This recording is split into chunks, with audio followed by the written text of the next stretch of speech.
On s'en va voir ce qui se passe en Europe. Il y a le bilan des intempéries vraiment dévastatrices de ce côté-là qui dépasse les 125 morts. Sylvain, dans un coin en particulier de l'ouest de l'Allemagne, on n'a pas vu de telle destruction depuis la dernière guerre. Oui, c'est clair. C'est devenu historique et on a de la difficulté à rejoindre certaines parties du pays parce que coupé carrément du monde. Vous voyez, les images sont vraiment là, spectaculaires et s'ajoutent aux inondations des glissements de terrain qui font en sorte qu'il y a des dizaines de personnes qui sont toujours portées disparues. Je vous amène dans une localité. On parle toujours de la même région là, de l'Allemagne. On est à l'ouest de l'Allemagne. Cette région-là, c'est Erfstadt. Vous voyez le déversement d'eau, cette trompe d'eau, finalement, qui a carrément emporté les rues. Alors, on voit donc la tuyauterie dans le sol.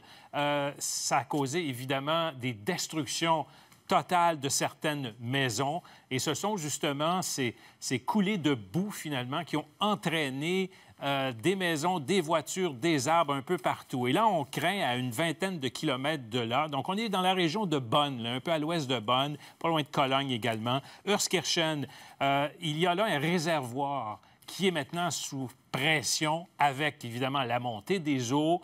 Et on a décidé forcément d'évacuer toute la région, tous les villages autour, en tout cas en aval de ce fameux réservoir. Des images globales, donc, de l'Allemagne.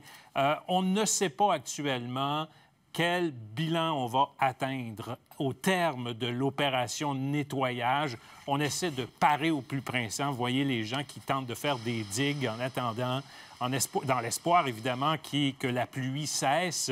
C'est le cas actuellement, ça a diminué beaucoup, là, mais quand même, la région est toujours donc on recherche des gens actuellement, on ne les trouve pas. Vous dites la région, Sylvain, juste un peu au nord, la Belgique, tout aussi durement affectée, parle de catastrophes sans précédent. Oui. Le gros des morts, c'est vraiment en Allemagne, mais en Belgique, maintenant, là, il faudra faire le bilan là aussi. On parle déjà de 20 morts et il y a des dizaines de personnes portées disparues. Je vous invite tout de suite à écouter le premier ministre et la ministre de l'Intérieur.